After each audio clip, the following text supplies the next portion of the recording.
radar beam angle to remove all ground returns from the display while maintaining a strong reflection from the weather cells, the weather display will appear as shown. You can see that the most intense part of the storm is hidden from view and dangerously understated.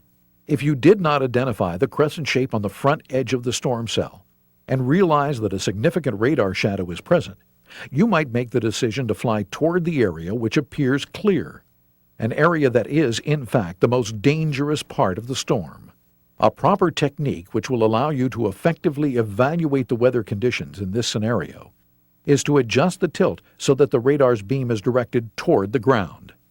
This procedure allows you to identify the radar shadow which is being cast by the dangerous thunderstorm and take precautionary measures to avoid that storm. Extended areas of rainy weather sometimes contain embedded thunderstorms. If an aircraft is flying in this type of weather, its radar beam will be significantly attenuated by the extended intervening rain. This will reduce its overall range performance. If the beam of the radar is adjusted to only display rain echoes, the display will appear like this. As the aircraft approaches the embedded thunderstorm, the display will change to this. Seeing this presentation, you might not realize that the crescent shape of the outer edge of the weather pattern is the result of a thunderstorm attenuating the signal and creating a radar shadow. If you mistakenly interpret that area as a clear zone, you will promptly make the wrong decision to fly toward it. If, on the other hand, you adjust the radar tilt to direct the beam toward the ground, you will see this radar presentation. Now, when you approach the embedded thunderstorm, you will see the ground returns become shadowed and immediately make the decision to fly away from that area. Under these weather conditions, always fly toward the displayed ground returns. Although the procedure described works well in extended rainy conditions, we cannot overemphasize that weather radar should be used for weather avoidance, not penetration. The weather radar industry uses the term spokes to represent any presentation on the radar display unit which resembles wagon wheel spokes. The main cause of spokes is usually interference from powerful military ground radar. This does not indicate a radar system failure.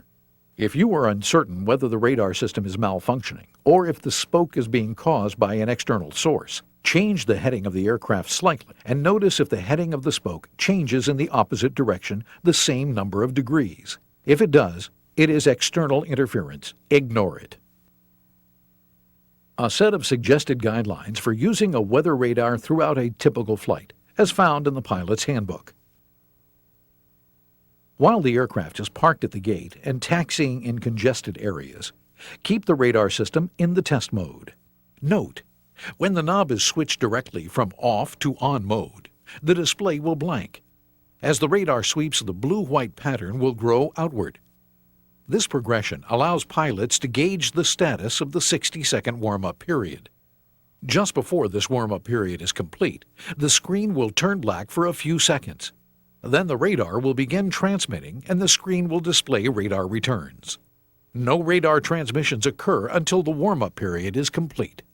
Once the aircraft is clear of personnel and fuel trucks, set the mode control to the weather mode and the range control to 10 nautical miles.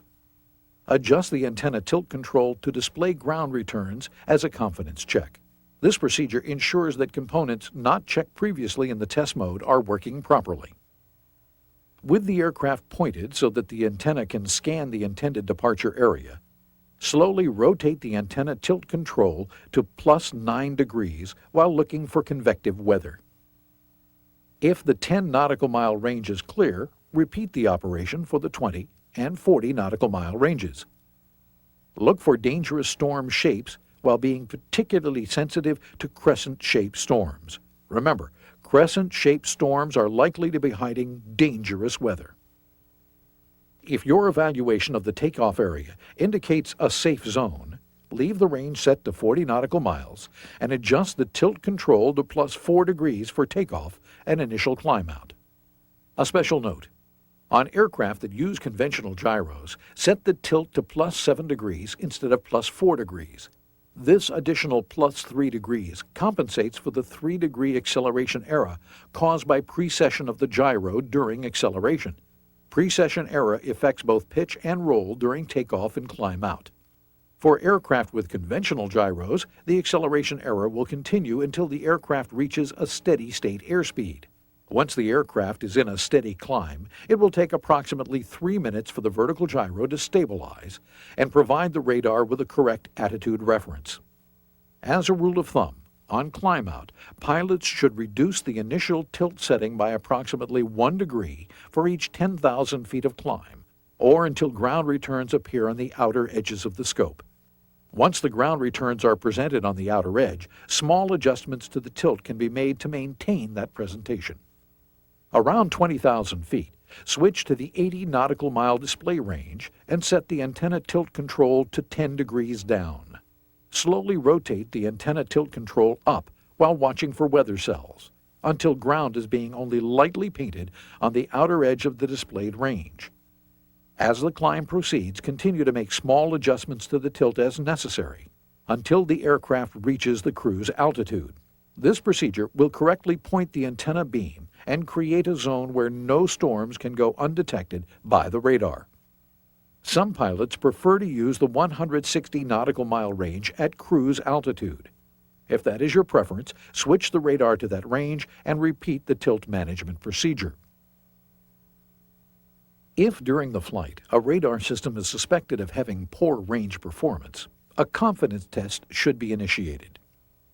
A radar system that is functioning correctly should display ground returns out to a distance of at least 120 nautical miles. To perform this test, the aircraft needs to be at an altitude of at least 21,000 feet AGL. Rest assured that if the radar will display the ground returns at that distance, it will certainly display the weather correctly. Whenever an en route storm is being evaluated, aggressive use of down tilt is necessary to direct the beam into the lower 18,000 feet of the storm. A subtle form of overscanning can result if a low-altitude thunderstorm is rapidly building. Some convective storms grow at rates of up to 8,000 feet per minute and can rise up under your flight path as you approach them.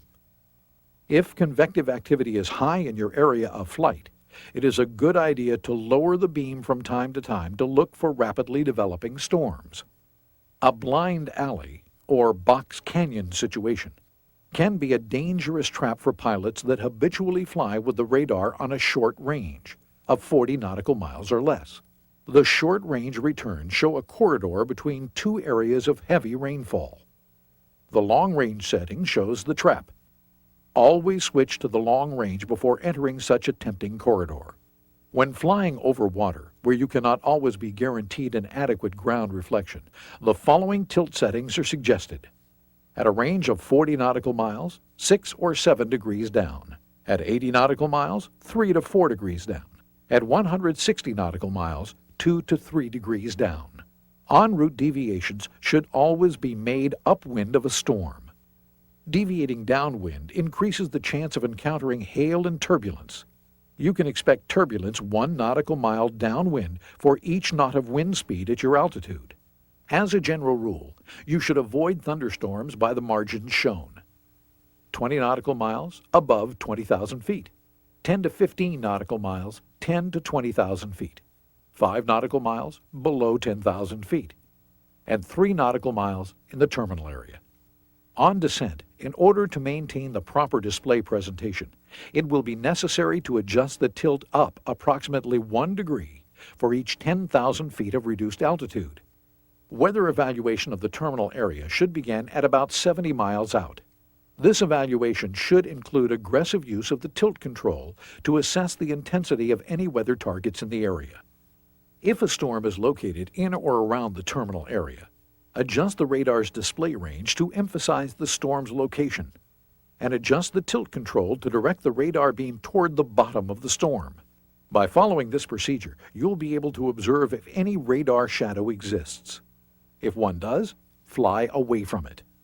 Again, if there is any question as to whether the Echo is a weather or ground target, the vertical profile mode should be selected. On final approach, adjust tilt to 6 degrees up using the 10 or 20 nautical mile range.